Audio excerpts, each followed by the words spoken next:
கிறிஸ்துவுக்குள் மிகவும் பிரியமானவர்களே, இயேசு கிறிஸ்துவின் நாமத்தில் உங்களுக்கு கிருபையும் சமாதானமும் உண்டாவதாக. இன்றைக்கான வேத வசனம் யோபு 9:10. ஆராய்ந்து முடியாத பெரிய காரியங்களையும் எண்ணி முடியாத அதிசயங்களையும் அவர் செய்கிறார். பிரியமானவர்களே, அதிசயம் என்றால் என்ன? இயற்கைக்கு மேற்பட்ட அப்பாற்பட்ட காரியங்கள் நடப்பதுதான் அதிசயம். அப்படிப்பட்ட காரியங்களை மனிதர்கள் செய்ய முடியுமா? நிச்சயம் இல்லை. தேவனால் மாத்திரமே முடியும். வேதத்தில் பார்க்கின்றோம், இஸ்ரவேல் மக்களை எகிப்தியர்கள் பின்தொடர்ந்து வரும்போது அவர்கள் பயந்து போனார்கள். என்ன செய்வோம், எதிராக சமுத்திரம் இருக்கிறதே என்று.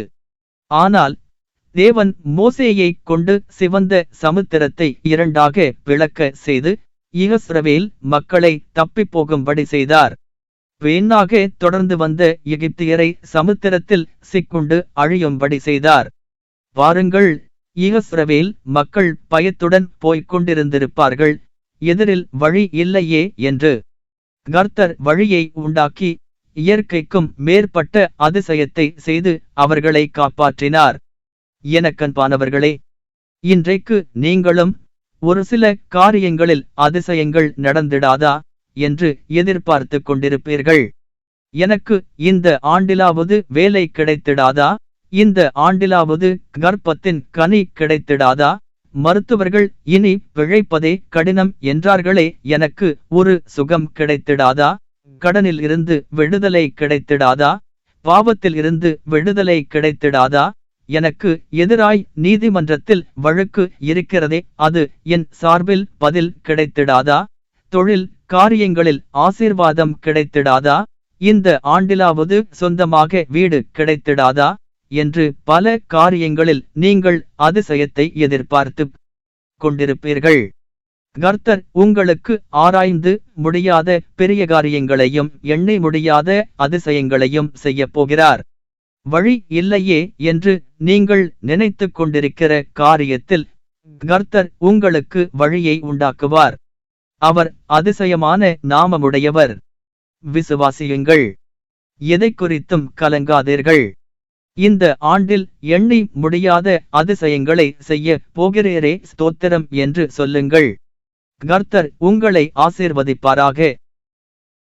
எங்கள் அன்பு தகப்பனே, இந்த நாளிலும் எங்களுக்கு ஆராய்ந்து முடியாத பெரிய காரியங்களையும் எண்ணி முடியாத அதிசயங்களையும் செய்ய போகிறீரே, நன்றி. எனக்கு இந்த காரியத்தில் ஏதாவது ஒரு வழி கிடைத்திடாதா என்று நினைத்து கொண்டிருக்கிற காரியத்தில் கர்த்தர் எனக்கு வழியை உண்டு பண்ணுவீராக. அதிசயமான நாமமுடையவரே, ஸ்தோத்திரம். என்னுடைய எல்லா நெருக்கடிகளையும் பிரச்சனைகளை காட்டிலும் நீர் பெரியவர். எல்லா தேவைகளையும் நீர் சந்தித்து எங்களை ஆசீர்வதிப்பீராக. போக்கிலும் வருகிலும் உமது கரம் உம்முடைய பிள்ளைகள் மேல் இருக்கட்டும். பிறந்த நாள் திருமண நாள் காண்கிற ஒவ்வொரு பிள்ளைகளையும் உம்முடைய சமூகத்தில் ஒப்புக் கொடுக்கிறேன். இனி வருகிற நாட்களில் சந்தோஷத்தையும் சமாதானத்தையும் தந்து மேன்மேலும் ஆசிர்வதித்து உயர்த்த கிருபை செய்யும். அவர்கள் செய்கிற எல்லாவற்றிலும் வெற்றியை காண செய்வீராக. நன்மையும் கிருபையும் அவர்களை இந்த ஆண்டு முழுவதும் பின்தொடரட்டும். உம்முடைய சமூகத்தில் நீடித்து நிலைத்திருக்க கிருபை செய்யும். இன்றைக்கு அவர்களோடு உடனிருந்து பார்த்து கொள்ளும். எல்லாவற்றையும் உம்முடைய கரத்தில் ஒப்புக் கொடுக்கிறோம். இயேசுவின் நாமத்தில் ஜெபிக்கிறோம். ஆமேன். கர்த்தர் உங்களை ஆசீர்வதிப்பாராக.